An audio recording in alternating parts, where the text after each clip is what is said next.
Bonsoir. C'est encore Jean-Claude qui revient vers toi afin de te rappeler qu'à travers les épreuves, les difficultés de la vie, les soucis, le Seigneur est toujours là pour celles et ceux qui se confient en lui.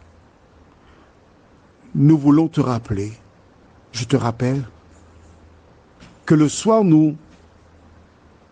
je travaille sur les psaumes avec toi. J'ai expliqué pourquoi hier, où je pensais l'avoir fait.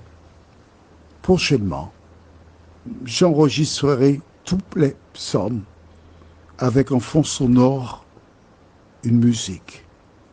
De telle sorte que celles et ceux qui rencontrent des difficultés pourront, sur une chaîne, écouter, meubler son temps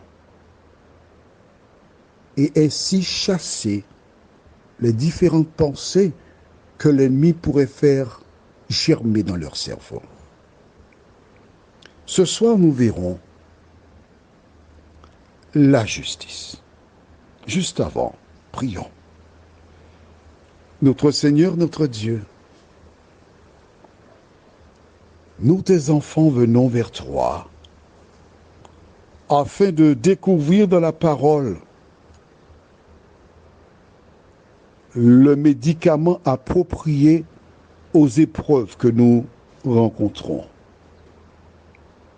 Merci Seigneur pour ton amour, pour la grâce, pour le salut.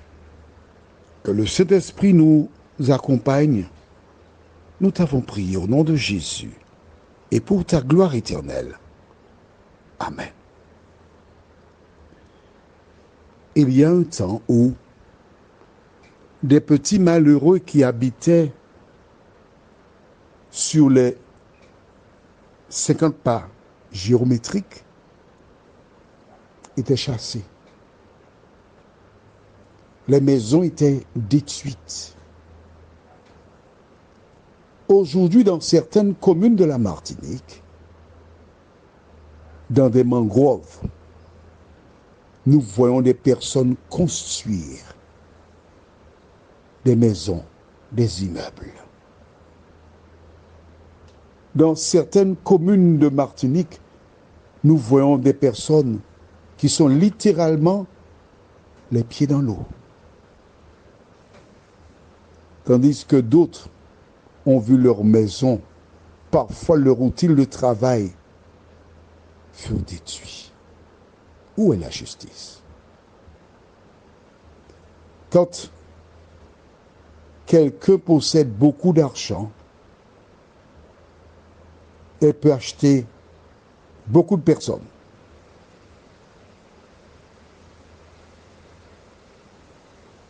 C'est une pratique. Une pratique qui existe depuis la nuit des temps. Mais je voudrais te rappeler que Jésus revient afin de faire justice à toutes celles et ceux qui croient en lui. Ce soir, nous lirons le psaume 43. Rends-moi justice, ô Dieu. Défends ma cause contre une nation infidèle. Délivre-moi des hommes de fraude et d'iniquité. Toi, mon Dieu protecteur, pourquoi me repousses-tu? Pourquoi dois-je marcher dans la tristesse, sous l'oppression de l'ennemi? Envoie ta lumière et ta fidélité, qu'elle me guide, qu'elle me conduise à la montagne sainte et à tes demeures.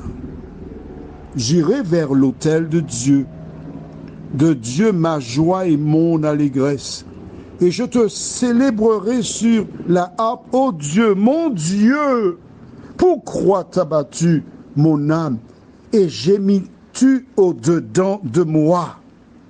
Espère en Dieu, car je le louerai encore. Il est mon salut et mon Dieu. L'auteur commence par dire « Rends-moi justice, ô Dieu ». Cela m'incite à croire qu'il s'était tourné vers des personnes qui étaient censées rendre justice, mais il n'a pas eu gain de cause. Alors il se tourne vers Dieu et dit « Rends-moi justice, ô Dieu ». Par le passé, j'ai connu ce qu'on appelle des syndicats qui défendaient les travailleurs. Mais on dirait aujourd'hui que les syndicats ont pris un coup de mou. On dirait qu'ils ont perdu un peu de vigueur. Et quelles que soient les solutions que tu as mises en place, si Dieu n'est pas la base du projet, tu perds ton temps. L'auteur, il achève par, je lis au verset 5, « Pourquoi t'as battu mon âme et gémis-tu au-dedans de moi? Espère en Dieu, car je le louerai encore. Il est mon salut et mon Dieu. » D'accord?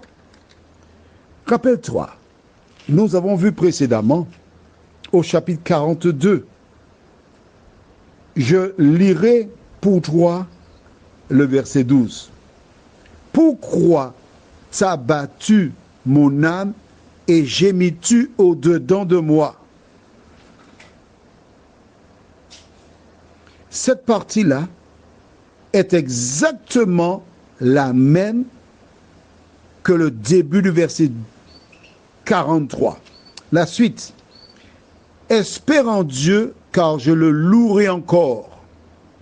Je lis la deuxième partie du chapitre 43, verset 5. Espère en Dieu, car je le louerai encore. La fin du verset 12. Il est mon salut et mon Dieu. La fin du verset 5 de Psaume 43. Il est mon salut et mon Dieu.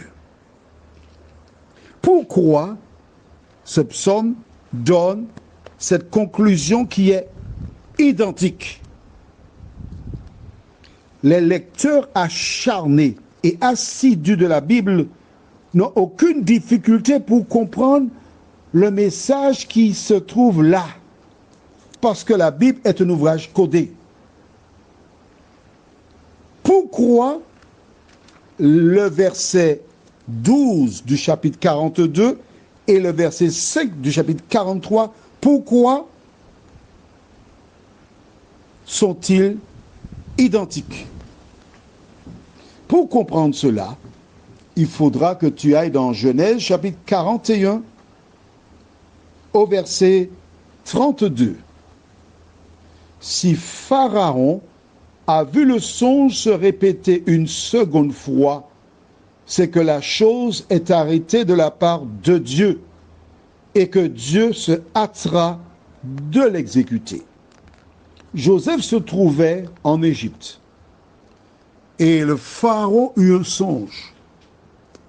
Et dans le songe, il y avait au départ 7 vaches grasses qui furent mangées par 7 vaches maigres. Et quand elles mangeaient les 7 vaches grasses, elles n'ont pas changé de physionomie. 7 beaux épis, puis 7 vieux épis les ont mangés, ils demeurèrent pareils. Dieu donna à Joseph la signification du songe, mais il y avait des éléments différents, des vaches et des épis. Et Joseph expliqua au pharaon que si Dieu a donné à 2 reprises la même chose, c'est parce que cela se réalisera. À travers la fin du chapitre 42 et 43, Dieu te dit que ton seul recours, c'est l'Éternel lui seul. Prions. Merci Seigneur pour la parole. Merci parce que nous comprenons mieux Car souvent nous avons lu et nous avons vu des choses qui se ressemblent dans certains chapitres. Mais là, nous réalisons que tu nous parles, tu nous dis ce que nous devons faire. Merci Seigneur de nous aider jour après jour à lire la parole et à mettre en pratique notre prions au nom de Jésus et pour ta gloire éternelle. Amen. Je te souhaite une bonne nuit sous le regard de Dieu.